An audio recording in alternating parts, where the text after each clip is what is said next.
Diddy's lawyers have just filed a motion claiming that Diddy didn't have the mental capacity to commit the crimes that he is being accused of. Usher is getting ready to testify against this and is reportedly going to be subpoenaed to appear in the upcoming trial.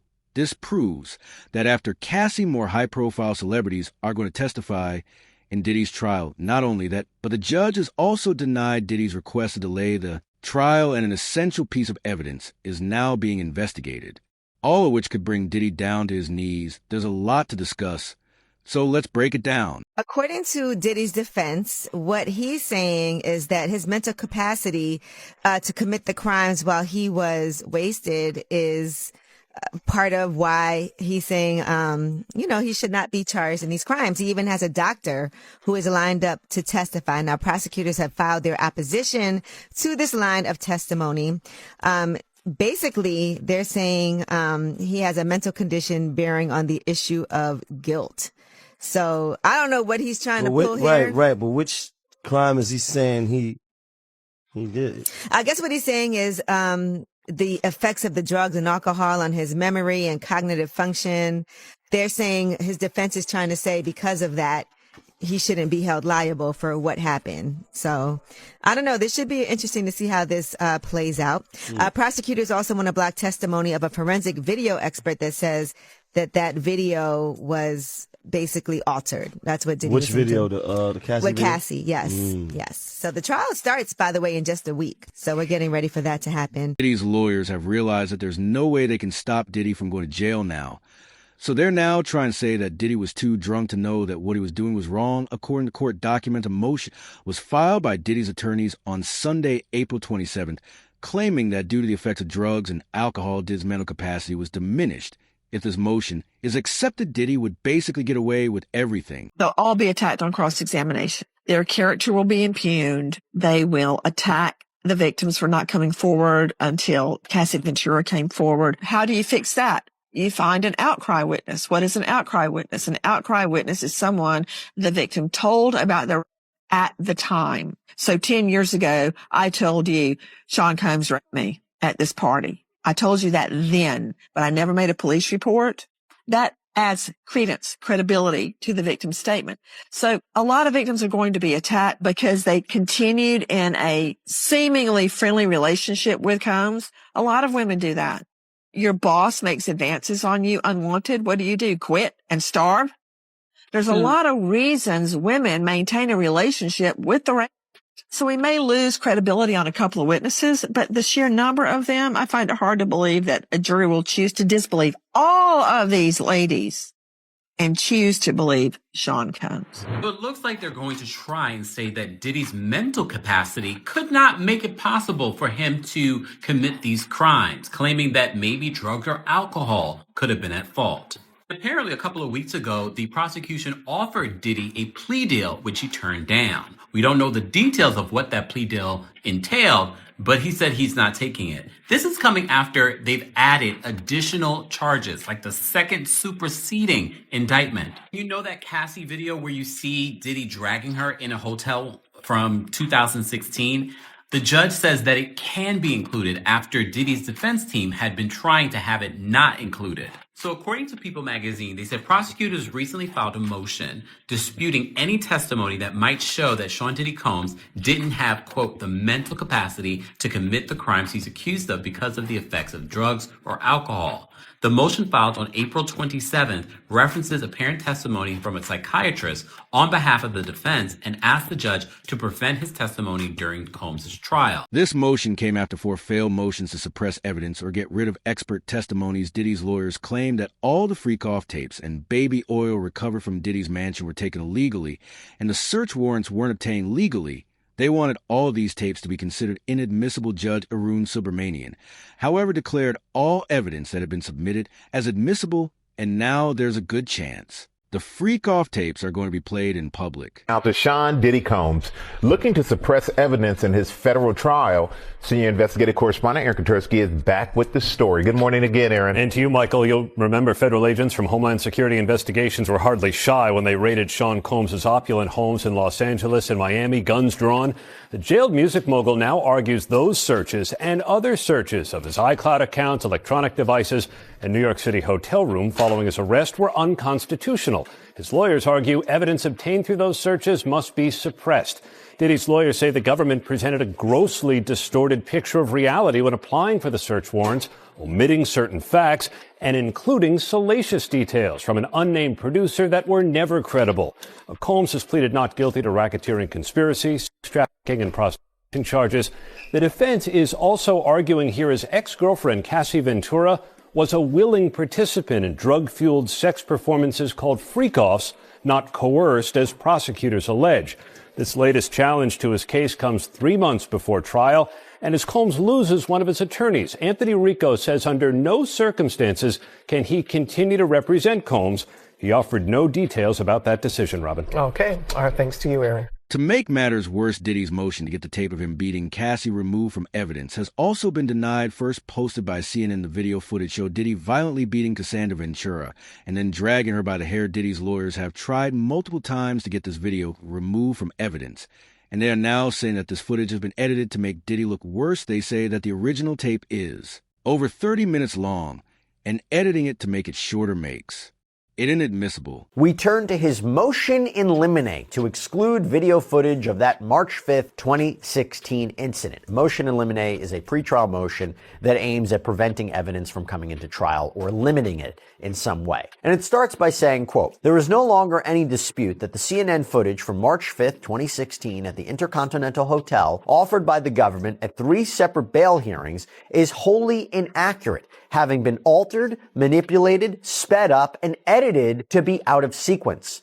As indicated below, CNN paid Redacted, don't know who this person is, Redacted, for footage, copied that footage in unknown ways, presented that footage out of order, and destroyed the original. Accordingly, all the footage from CNN is inaccurate and inadmissible. As for the 2 items of footage filmed by an iPhone 6, those pieces of footage are inaccurate and inadmissible as well for the reasons set out below." Now Let's talk about the showdown in the courtroom over the bombshell video allegedly showing Sean Diddy Combs beating his then-girlfriend Cassie Ventura. Diddy's lawyers are arguing to exclude the footage from the rapper's upcoming sex trafficking trial. Legal contributor Brian Buckmeyer joins us now with more on what this could mean for the high-profile case. So good to have you. Okay, so they want this video left out. What's their argument for this?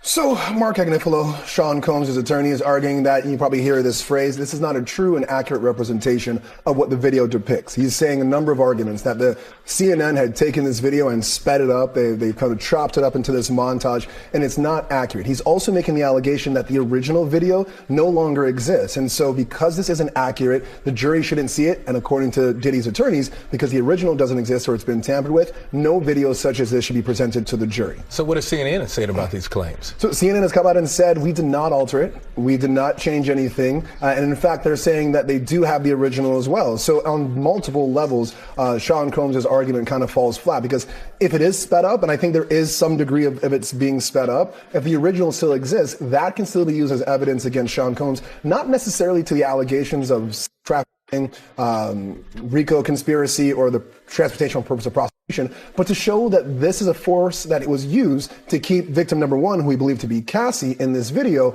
under his control for the purpose of trafficking and this RICO conspiracy. As we peel back the layers of this case, we see that the total number of victims could very well be in the thousands. The allegations implicate dozens of unidentified witnesses and alleged co-conspirators around the world. And some of the key witnesses to the supposed incidents are dead. Basically meaning, how can we defend against it? The defense is not even permitted to share the identities of the individuals described in the disclosure letter with Mr. Combs until April 18th, further hampering defense counsel's ability to investigate. Collectively, these new allegations require many months, if not years, to investigate, and if admitted, would require a series of mini-trials, certain to double the length of a trial the government originally said would last 3 weeks. So this is an explosive allegation that on its face, I don't know if I necessarily disagree with. If they are bringing in evidence of uncharged conduct, wouldn't the defense have an opportunity to investigate it and challenge it? It seems like they're making a point. So if this evidence is allowed in, there is a chance this could delay the trial significantly. We all know Combs wants to go to trial, but how can he properly defend himself against this in just a few weeks? This is a real reason that Diddy's lawyers quit. They realized that there was no way to win this trial, and they weren't willing to go down with Diddy. In such a high-profile abuse case, the law firm Diddy has been with Grubman, Shire, Misselos, and Saxes for over 20 years, has also dropped him as a client. Diddy's lawyers saw the evidence and knew right away that Diddy was going to end up behind bars. Diddy Combs' legal team is getting a little smaller. As the rap mogul's defense team prepares for his May trial on sex trafficking charges, his attorney, Anthony Rico, respectfully but regrettably requested to be dismissed from his role, according to documents obtained by NBC News. Rico, who is one of 6 attorneys on the case, requested in the February 21st filing to withdraw as representation because, quote, under no circumstances can I continue to effectively serve as counsel for Sean Combs, consistent with the ABA standards for criminal justice. The motion continues, quote, while I'm aware that the local rule requires that an application for withdrawal of counsel is supported and granted only upon a showing by affidavit or otherwise of satisfactory reasons for withdrawal, there are sufficient reasons related to the protections afforded by the attorney-client privilege for brevity in my application for withdrawal as counsel in this case. So the high-powered law firm of Grubman, Shire, Misselos, and Sachs has dropped Combs as a client. Now, this is the firm of Alan Grubman, who is a very prominent entertainment lawyer that represents some very big names. The Weeknd, Madonna, Chris Brown, Paul Simon, Usher, Bruce Springsteen. In fact, by the way, Alan Grubman was inducted into the Rock and Roll Hall of Fame. He actually helped found that back in the 1980s. So, gives you an idea about how big of a powerhouse this firm is. Now let's go back to Sean Combs. So the rumor circulating is that this firm did this because singer and actress Lady Gaga had threatened to leave the firm unless they parted ways with Combs. This is according to reporting by News Nation. And it's a big deal because the rapper and producer had apparently been with Grubman's firm for over 20 years. He was friends with Alan Grubman by all accounts. Diddy's attorneys are now trying to delay the inevitable by postponing the trial after 3 more victims and 2 new charges were added in a 3rd superseding indictment. Diddy's lawyers now claim that they need 2 more months to prepare for trial. The trial of music mogul Sean Diddy Combs, a judge has denied his request to delay the proceedings, and that means jury selection could start in just weeks. ABC's Phil Lipoff is tracking this case. Good morning, Phil. Yeah, Gio, good morning. It looks like it's going to. Sean Combs' trial date is set to go on as expected Friday. A judge ruled Combs' criminal sex trafficking trial will begin next month as scheduled after he denied the defense's request for a 2-month adjournment. The trial is set to begin May 5th with jury selection. The judge said it was unclear why there isn't sufficient time to prepare, especially since 4 different law firms are now representing him. The judge agreed, however, to allow alleged victims to testify under pseudonyms, but one star witness, Diddy's ex, Cassie Ventura, is expected to testify under her own name. She filed, you'll remember, a quickly settled civil lawsuit against Combs. The judge agreed with a defense request to receive outtakes of interviews conducted for a documentary produced by Warner Brothers. Those interviews were conducted with potential trial witnesses. Combs appeared in Jailhouse Beige on Friday and was given a moment at the end of the hearing to communicate with his mother and one of his sons. He told them, "I love you and we're good." He has pleaded, we should mention, not guilty to all 5 federal counts and maintained his innocence in the civil suit. Interestingly, a plea deal was offered to Diddy by the feds. The details of what was offered haven't been made public.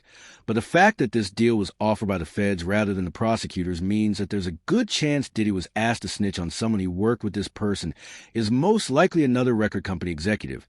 And I'm sure we can all guess who that is. And Caitlin, let's start with you. What happened or what has happened in court today? It was a pretty big day in court, Connell. We actually learned that Diddy was offered a plea deal in this case, which he rejected. Not really a surprise that when one was put on the table, he said no. He has vehemently maintained his innocence this entire time. I could not see a world where he would accept any kind of plea deal. So we heard that today. The other big takeaway from court, and we are in crunch time now, just less than 2 weeks before this is going to start and go to trial. The now infamous video of Diddy and Cassie in that hotel room where he is seen allegedly attacking her will be played in court for jurors. Now, the original video, the original surveillance doesn't exist anymore. So we have a copy that was obtained by CNN. Obtained by CNN, yes. And it was taken by a cell phone video. So you're going to have the person who took the video testifying in court and independent people there that are going to authenticate it. But the jury is going to see that. The other types of evidence that they're going to see is going to be video of these alleged freak-offs, these sex parties that Diddy had. And this is going to be an important thing about jury selection. Interesting. We're going to talk about all of that in a minute. Anything on his demeanor, anything on, from that we picked up from Diddy today? Yeah, it was different than usual. He got into the courtroom with his pad of paper and his pen really intently ready to just take notes. And he looked back into the gallery where he usually sees a row of family members and friends, supporters of his. But when he turned around and looked in the gallery, none of his children were there today. And he visibly looked upset. Now, about 10 minutes into the hearing, his son Justin did come in and sit in the gallery. Diddy turned a second time, looked directly at him, kind of nodded and acknowledged that his son was in the courtroom today. But you could really tell that it impacted him when he turned back and did not see any kind of friendly face, Connell. Diddy also tried to spin this case to make it look like everything was about race. His lawyers claim that the only reason that the prosecutors are coming after Diddy is because he's black. They're jealous of a successful black man, and that's why they're prosecuting him. One, his lawyer, Mark Agnifilo, made it very clear that race is going to be front and center. Let's switch our focus to the government. In my opinion, I'm just going to say it the way it is. No friend historically of the successful black man. Okay? None. And they start making this case, in my opinion, as a takedown of a successful black man. Here's a man who has made some of the most important businesses owned by a black man. Run, owned, created, founded. The vision was that of a black man. What have we done? We have reduced him, not everyone, but a large amount of our society, to being a monster. That should make us shake in our boots. So, Mark Agnifilo, obviously white. Yes. The co-counsel is Tenny Garrigus, white.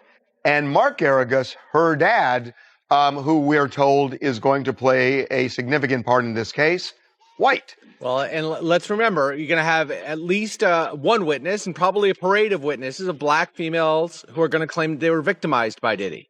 And so in order to give sort of a human face to that, maybe suggest that that's not the case, it makes a lot of sense. I mean, the jury is finding cues in every piece of evidence, but also who's representing him. And if they just have a bunch of white folks sort of defending him, all those black female alleged victims maybe going to look like they're being targeted by his high-priced legal team.